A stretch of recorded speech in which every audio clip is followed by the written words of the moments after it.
Doctor ortho Ayurvedic oil and capsule. अब दर्द भी घुटने टेकेगा। दिल्ली दौरे से लौटे सीएम साय। दिल्ली में सीएम साय ने गृह मंत्री अमित शाह, स्वास्थ्य मंत्री जेपी नड्डा और अध्यक्ष नितिन नवीन से की मुलाकात। सीएम साय ने राज्य से जुड़े कई महत्वपूर्ण मुद्दों पर रखी अपनी बात। आयुर्वेदिक एम्स की मांग उठाई।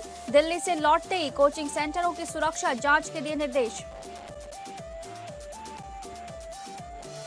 नीट परीक्षा में पेपर लीक के खिलाफ कांग्रेस का छात्रों की गूंज अभियान। छात्रों को लेकर रांची में केंद्र के खिलाफ राज्यसभा सांसद इमरान प्रतापगढ़ी की हुंकार।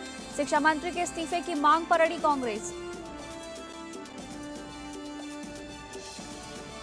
उज्जैन में मोहर्रम जुलूस में खतरनाक स्टंट, क्रेन से लटकाकर कार में किया ब्लास्ट। पुलिस ने 4 आरोपियों को किया गिरफ्तार।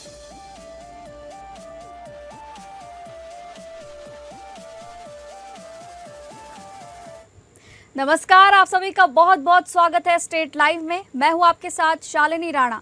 शुरुआत करेंगे स्टेट लाइव की छत्तीसगढ़ की खबरों से, जहां छत्तीसगढ़ के मुख्यमंत्री विष्णुदेव साय का हालिया दिल्ली दौरा राज्य के विकास और केंद्र से जुड़ी महत्वपूर्ण मांगों पर केंद्रित रहा। इस 2 दिवसीय प्रवास के दौरान उन्होंने केंद्रीय गृह मंत्री अमित शाह और केंद्रीय स्वास्थ्य मंत्री जेपी नड्डा, बीजेपी अध्यक्ष नितिन नवीन सहित कई अन्य वरिष्ठ नेताओं से मुलाकात की। सीएम साय ने स्वास्थ्य मंत्री जेपी नड्डा से मुलाकात कर छत्तीसगढ़ में एक अखिल भारतीय आयुर्वेद संस्थान आयुष एम्स स्थापित करने का आग्रह किया है। उन्होंने बताया कि प्रदेश का 44% भूभाग वन क्षेत्र है, जहां प्रचुर मात्रा में औषधीय जड़ी बूटियां उपलब्ध हैं, जो इसे आयुर्वेद अनुसंधान के लिए आदर्श बनाती हैं। केंद्रीय गृह मंत्री अमित शाह के साथ हुई बैठक में बस्तर के विकास और सुरक्षा से जुड़े विभिन्न मुद्दों पर विस्तार से चर्चा की गई। दिल्ली प्रवास के दौरान सीएम ने दिल्ली के द्वारका स्थित छत्तीसगढ़ आदिवासी युवा छात्रावास में रहकर यूपीएससी की तैयारी करने वाले सफल विद्यार्थियों से मुलाकात भी की और उन्हें बधाई भी दी। उन्होंने छात्रावास की क्षमता 50 से बढ़ाकर 200 करने का फैसला लिया, जिसके सकारात्मक परिणाम के रूप में इस बार 13 विद्यार्थियों ने प्रारंभिक परीक्षा पास की है। दिल्ली से लौटने के बाद उन्होंने प्रदेश के सभी कोचिंग संस्थानों में सुरक्षा मानकों और जांच के संबंध में मुख्य सचिव को कड़े निर्देश जारी किए हैं। हाँ, 2 दिवसीय दिल्ली प्रवास था और कल हमारे देश के यशस्वी गृह और सहकारिता मंत्री आदरणीय श्री अमित शाह जी से सौजन्य मुलाकात किए और हमारे साथ हमारे प्रदेश के डिप्टी सीएम और गृह मंत्री श्री विजय शर्मा जी भी थे और उनसे बस्तर के विकास के संबंध में बड़ी सार्थक चर्चा हुई है और नक्सलवाद समाप्त होने के बाद जो वहाँ पर सरकार के तरफ से विकास के काम हो रहे हैं उनसे भी उनको अवगत कराए हैं और आज माननीय राष्ट्रीय अध्यक्ष श्री नितिन नवीन जी से भी सौजन्य मुलाकात हुई है। अगली छत्तीसगढ़ से जुड़ी खबर का रुख करेंगे, जहां आपातकाल को लेकर छत्तीसगढ़ सरकार के मंत्री केदार कश्यप ने कांग्रेस और उसके प्रदेश प्रभारी सचिन पायलट के बयान पर तीखी प्रतिक्रिया दी है। उन्होंने कहा कि 25 जून 1975 को देश में लगाया गया आपातकाल भारतीय लोकतंत्र का सबसे काला अध्याय था और कांग्रेस नेताओं को इसकी सच्चाई जनता के सामने रखनी चाहिए। केदार कश्यप ने कहा कि आपातकाल के दौरान लोकतंत्र की हत्या की गई, नागरिक अधिकारों का हनन हुआ और गैर कांग्रेसी नेताओं तथा कार्यकर्ताओं को करीब 19 महीने तक जेल में रखा गया। उनका कहना था कि कांग्रेस आज भी उस दौर की सफाई देने में लगी हुई है, जबकि उसे अपने फैसलों पर आत्ममंथन करना चाहिए। मंत्री कश्यप ने कहा कि सचिन पायलट को आपातकाल की वास्तविकता स्वीकार करते हुए उस दौर से प्रभावित लोगों से माफी मांगनी चाहिए। उन्होंने आरोप लगाया कि कांग्रेस लगातार आपातकाल को सही ठहराने की कोशिश कर रही है, जबकि देश में उस दौर को लोकतांत्रिक मूल्यों पर सबसे बड़ा हमला माना जाता है। जिन्होंने ऐसा कृत्य किया है तो उस पर अब वो अपनी सफाई देते फिर रहे हैं। आप गलती करोगे और देश में इस तरीके की व्यवस्था सुनिश्चित करोगे तो स्वाभाविक है आपको उसको जवाब देना पड़ेगा। और सचिन पायलट जी उस बात का स्पष्ट अपने कहते हैं उसमें करें कि आपातकाल किन किन कारणों से किया गया और किस तरीके से उन्होंने पूरे देश के सभी वर्ग को प्रताड़ित करने का काम किया। क्या वो उनके घरों में जाकर के माफी मांगेंगे? और आज कांग्रेस पार्टी उनका प्रशिक्षण हो रहा है। तो इस बात का भी प्रशिक्षण अवश्य लें कि वो लोकतंत्र के साथ में कभी इस तरीके से खिलवाड़ न। अगली खबर, छत्तीसगढ़ के बिलासपुर में प्रदेश स्वास्थ्य मितानिन संघ के आह्वान पर बड़ी संख्या में मितानिन कार्यकर्ताओं ने अपनी 4 सूत्रीय मांगों को लेकर विशाल रैली निकाली। अरपा रिवरव्यू से शुरू हुई rally SIMS medical college, press club, Santosh Bhavan, company garden और नेहरू चौक होते हुए कलेक्ट्रेट कार्यालय पहुंची। इस दौरान मितानिनों ने अपनी लंबित मांगों के समर्थन में नारेबाजी करते हुए सरकार से जल्द निर्णय लेने की मांग की। कलेक्ट्रेट पहुंचकर मितानिन संघ के प्रतिनिधि मंडल ने मुख्यमंत्री के नाम संबोधित ज्ञापन कलेक्टर को सौंपा। संघ के पदाधिकारियों ने कहा कि मितानिन ग्रामीण क्षेत्रों में स्वास्थ्य सेवाओं की सबसे महत्वपूर्ण कड़ी हैं और लोगों तक प्राथमिक स्वास्थ्य सुविधाएं पहुंचाने में उनकी अहम भूमिका रहती है। इसके बावजूद लंबे समय से लंबित मांगों पर अब तक कोई ठोस फैसला नहीं लिया गया है। मितानिन संघ ने शासन से उनकी 4 सूत्रीय मांगों पर शीघ्र सकारात्मक निर्णय लेने की अपील की। साथ ही चेतावनी दी कि यदि मांगें जल्द पूरी नहीं की गई तो प्रदेश भर में आंदोलन को और उग्र किया जाएगा, जिसकी पूरी जिम्मेदारी शासन प्रशासन की होगी। के विशेष 3 प्रकार के मांग है। हमार पहला मांग है हमारा एनएचएम में संविलियन करे हाँ कह रही से हमार जो क्षतिपूर्ति मिलथे मान दे ओकर 50% वृद्धि करी हाँ कह रही से और साथ में ठेका प्रकल्प बंद करी हाँ कही। हमार केवल 3 ही मांग है। हमार 3 मांग ला आज ले पूरा नहीं करे सरकार हा। हमन अगस्त में 1.5 महीना ले हमन हड़ताल करे हन। ओह सितंबर में हमन आश्वासन दे रही के 50% मितानिन मन के वृद्धि हो गए है करके जो भूपेश सरकार हमन 2200 मान दे करे मितानिन मन बहुला आज ले नहीं चालू करे, अभी तक नहीं दिए और हमन ठेका प्रथा में फिर से दे दिए। सच एनजीओ ला हमन ओकर साथ काम नहीं करना चाहतन। हमन सबके सलाह है हमन ओकर साथ काम नहीं करे। हमन केवल 3 ही। चलिए अब बात करेंगे मध्य प्रदेश से जुड़ी खबरों की, जहां नर्मदापुरम में क्रांतिकारी किसान मजदूर संगठन अपनी विभिन्न मांगों को लेकर जिले भर के किसानों ने सैकड़ों ट्रैक्टर का जुलूस लेकर शहर के विभिन्न मार्गों से होते हुए कृषि मंडी पहुंचे और सभा को संबोधित किया। समस्याओं को लेकर क्रांतिकारी किसान मजदूर संगठन ने केंद्र और प्रदेश सरकार के खिलाफ मोर्चा खोलते हुए कलेक्टर के माध्यम से प्रधानमंत्री और मुख्यमंत्री के नाम ज्ञापन सौंपा। संगठन ने मूंग खरीदी बढ़ाने, खाद की उपलब्धता सुनिश्चित करने, गेहूं चना का लंबित भुगतान, बोनस राशि जारी करने और सिंचाई के लिए पर्याप्त बिजली उपलब्ध कराने की मांग की। राष्ट्रीय अध्यक्ष लीलाधर सिंह राजपूत ने केंद्र और प्रदेश सरकार पर निशाना साधते हुए कहा कि किसानों की समस्याओं को लेकर सरकार गंभीर नहीं है। उन्होंने केंद्रीय कृषि मंत्री शिवराज सिंह चौहान पर तंज कसते हुए कहा कि मैं 4 मामाओं को जानता हूं। पहला मामा मारीच, दूसरा मामा कंस, तीसरा मामा शकुनी और चौथे हमारे केंद्रीय कृषि मंत्री हैं। संगठन के राष्ट्रीय अध्यक्ष लीलाधर सिंह राजपूत ने सरकार पर किसानों की उपेक्षा का आरोप लगाते हुए कहा कि यदि जल्द मांगे नहीं मानी गई तो पहले कलेक्ट्रेट का घेराव किया जाएगा। इसके बाद प्रदेश भर के किसानों के साथ 1000 ट्रैक्टरों से विधानसभा का घेराव किया जाएगा। वहीं सिटी मजिस्ट्रेट ने कहा कि जिला स्तर की समस्याओं का स्थानीय स्तर पर निराकरण किया जाएगा, जबकि शासन स्तर की मांगों को प्रदेश और केंद्र सरकार को भेजा जाएगा।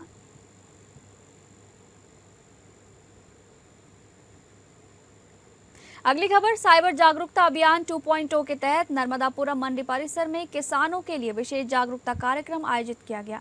कार्यक्रम में एसडीओपी जितेंद्र पाठक ने किसानों को साइबर अपराधों और ऑनलाइन ठगी से बचाव के संबंध में महत्वपूर्ण जानकारी दी। एसडीओपी जितेंद्र पाठक ने किसानों को फर्जी mobile app, phishing link, banking fraud, OTP साझा करने और सोशल मीडिया के माध्यम से होने वाली ठगी से सतर्क रहने की सलाह दी। उन्होंने कहा कि किसी भी अनजान लिंक पर क्लिक न करें और अपनी बैंकिंग संबंधी गोपनीय जानकारी किसी के साथ साझा न करें। कार्यक्रम के दौरान किसानों को साइबर हेल्पलाइन नंबर 1930 और राष्ट्रीय साइबर अपराध पोर्टल की जानकारी भी दी गई। अंत में उपस्थित किसानों ने साइबर अपराधों के प्रति जागरूक रहने और दूसरों को भी जागरूक करने की शपथ ली।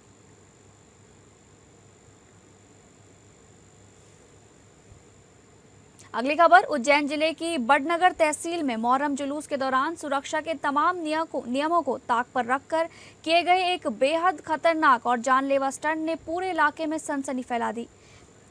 अडान मोहल्ले में आयोजित इस कार्यक्रम के दौरान आयोजकों ने एक कार को क्रेन की मदद से करीब 40 फीट की ऊंचाई पर हवा में लटका दिया। कार पर ले फिर आ गए के पोस्टर लगे थे और 2 युवक उसके ऊपर सवार होकर झंडे लहरा रहे थे। इसी बीच कार के भीतर किए गए एक खतरनाक करतब से तेज धमाका हुआ और कार के शीशे चकनाचूर हो गए।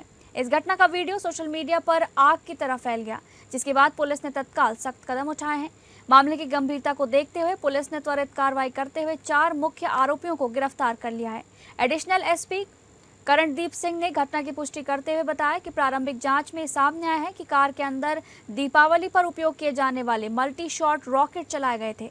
उन्होंने स्पष्ट किया कि ये कोई बम ब्लास्ट नहीं था, बल्कि वाहन के शीशे बंद होने के कारण अंदर गैस का अत्यधिक दबाव बन गया, जिससे कार के कांच फटने के बाद धमाके जैसा दृश्य उत्पन्न हुआ।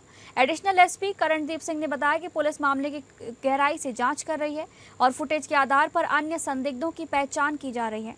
जांच में जिनकी भी भूमिका संदिग्ध पाई जाएगी, उन सभी के खिलाफ कड़ी वैधानिक कार्रवाई सुनिश्चित की जाएगी।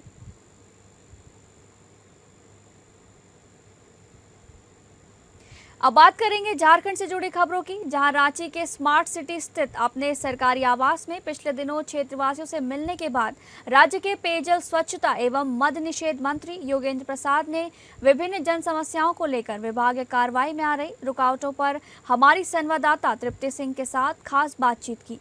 इस दौरान केंद्रांश की कमी का हवाला देते हुए केंद्र सरकार पर जोरदार निशाना साधा उन्होंने। तो वहीं उन्होंने एनडीए के घटक दल जदयू से मिले ऑफर पर प्रतिक्रिया देते हुए महागठबंधन के अंदर मची हलचल पर भी तंज भरे लहजे में जवाब दिया।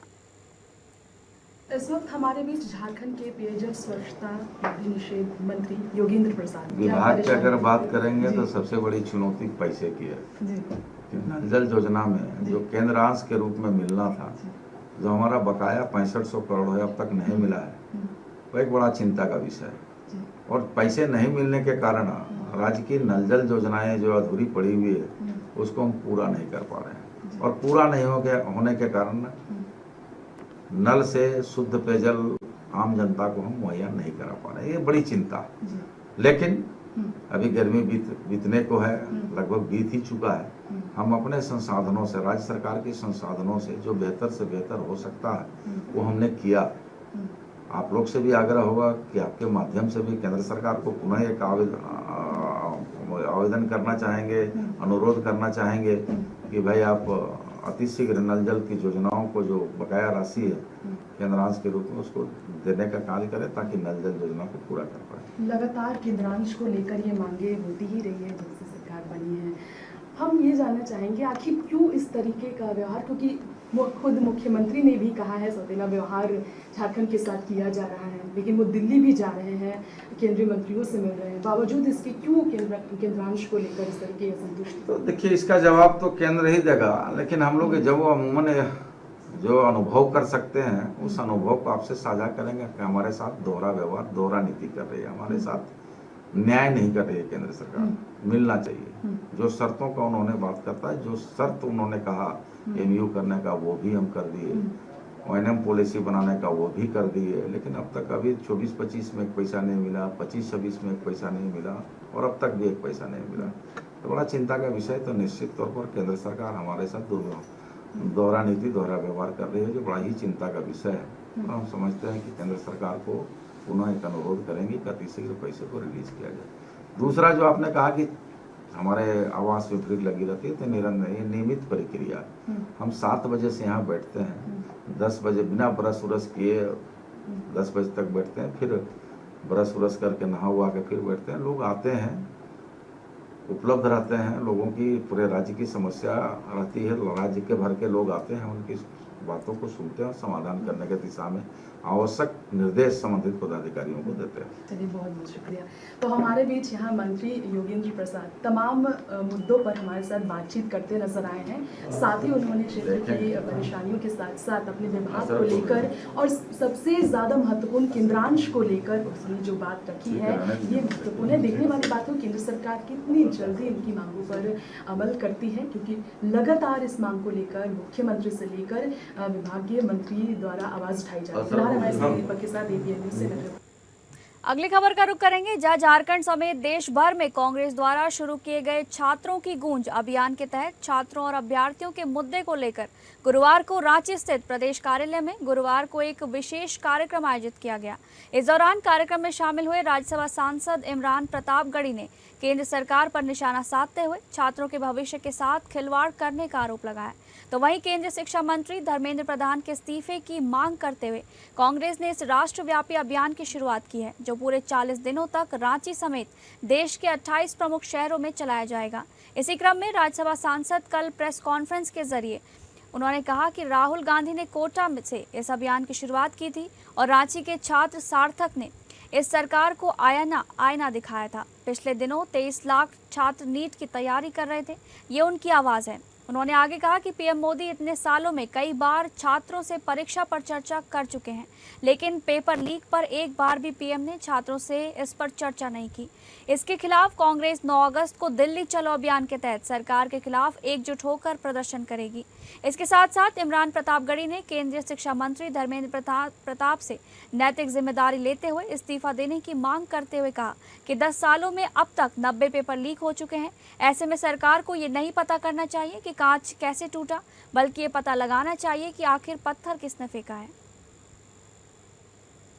रांची में बैठा हूं। रांची वो शहर है जो सार्थक सिद्धांत का शहर है। यहीं के एक छात्र ने पूरे देश में सीबीएसई का जो सीएसएम प्रणाली है उसके खिलाफ जो प्रेजेंटेशन दिया, उसने पूरे देश को न सिर्फ चौंकाया बल्कि पार्लियामेंट की स्टैंडिंग कमेटी ने बुला करके सार्थक से वो प्रेजेंटेशन भी देखा। और रांची के मोराबादी स्थित रांची विश्वविद्यालय के आर्यभट्ट सभागार में सिद्धो कानू कृषि एवं वनोपज जिला सहकारी संघ लिमिटेड की आम सभा वर्ष 2025-26 की बैठक आयोजित हुई। बैठक की अध्यक्षता उपायुक्त मंजुनाथ भजंत्री ने की। इस दौरान उन्होंने उत्कृष्ट कार्य करने वाले एमपीसीएस लैंप्स की प्रतिनिधियों को अंगवस्त्र उड़ाकर सम्मानित किया और संघ की आगामी वार्षिक योजनाओं, बजट, उपलब्धियों तथा भविष्य की रणनीति पर विस्तार से चर्चा की।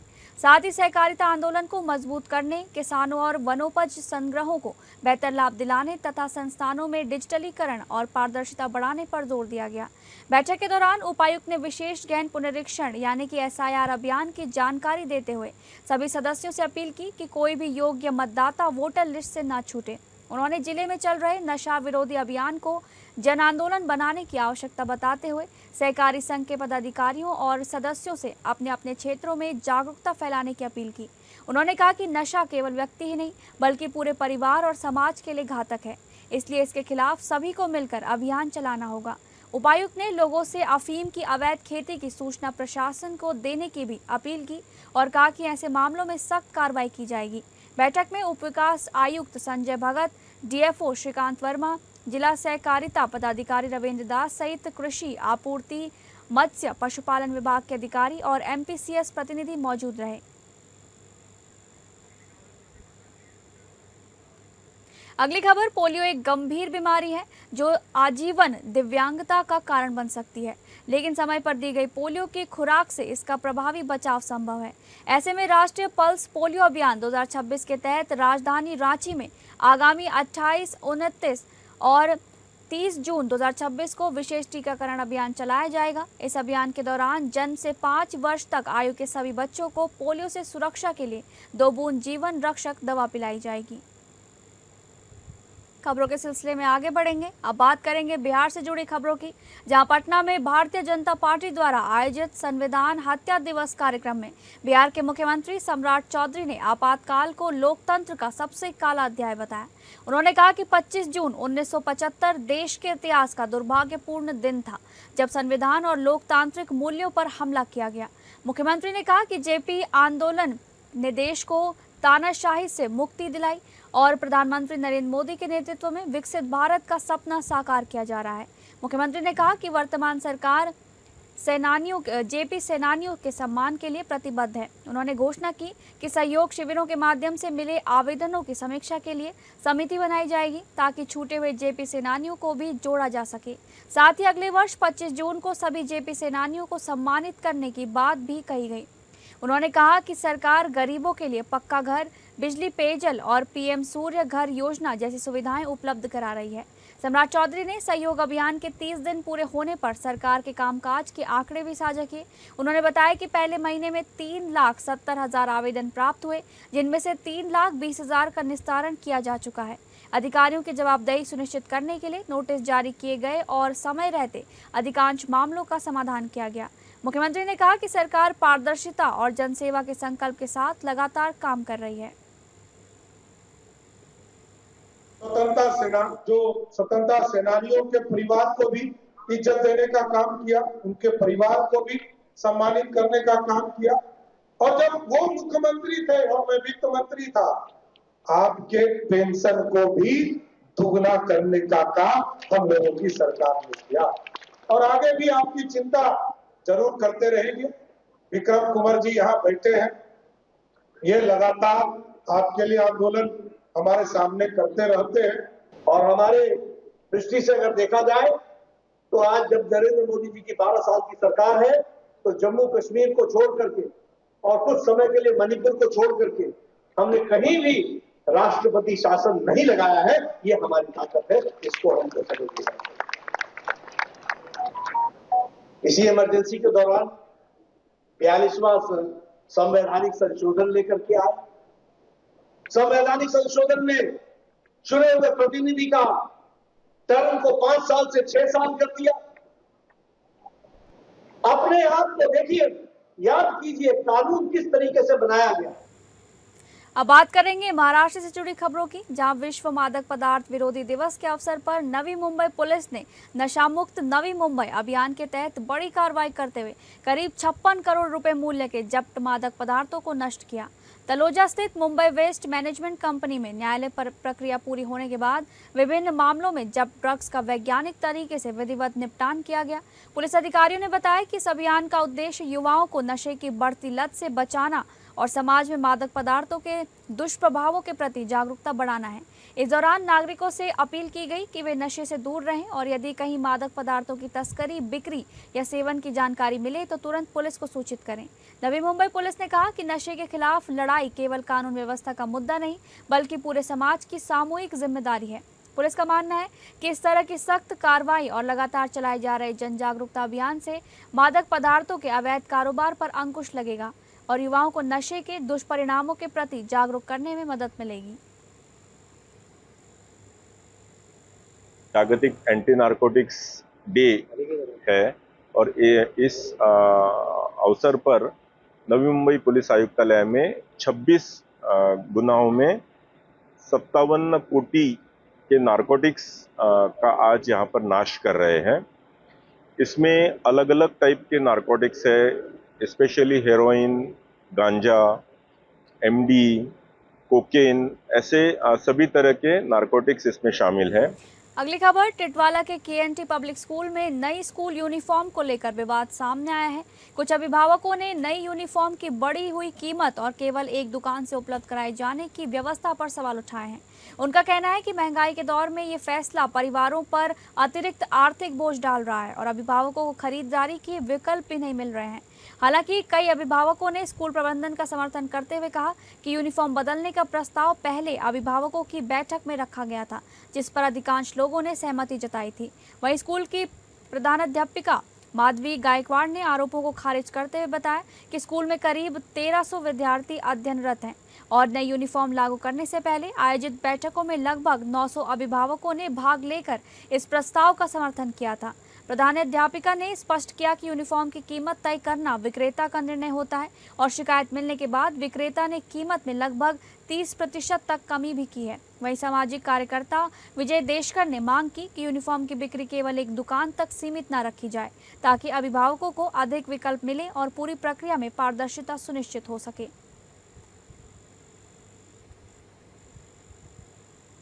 पनवेल तालुका क्षेत्र से एक बेहद संवेदनशील मामला सामने आया है, जहां आंगनबाड़ी जाने से इनकार करने पर एक मां ने अपनी 4 वर्षीय बेटी की कथित तौर पर बेरहमी से पिटाई कर दी। घटना का वीडियो सोशल मीडिया पर वायरल होने के बाद लोगों में आक्रोश फैल गया है और बाल सुरक्षा को लेकर गंभीर सवाल उठने लगे हैं। जानकारी के अनुसार बच्ची आंगनबाड़ी जाने के लिए तैयार नहीं थी, जिससे नाराज होकर उसकी मां ने उसके साथ मारपीट की। इस पूरी घटना का वीडियो वहां मौजूद एक व्यक्ति ने अपने मोबाइल फोन में रिकॉर्ड कर लिया, जो बाद में सोशल मीडिया पर तेजी से वायरल हो गया। वीडियो सामने आने के बाद पुलिस ने मामले का संज्ञान लेते हुए जांच शुरू कर दी है। पुलिस का कहना है कि मामले की जांच की जा रही है और बच्ची की सुरक्षा सुनिश्चित करने के लिए आवश्यक कदम उठाए जा रहे हैं।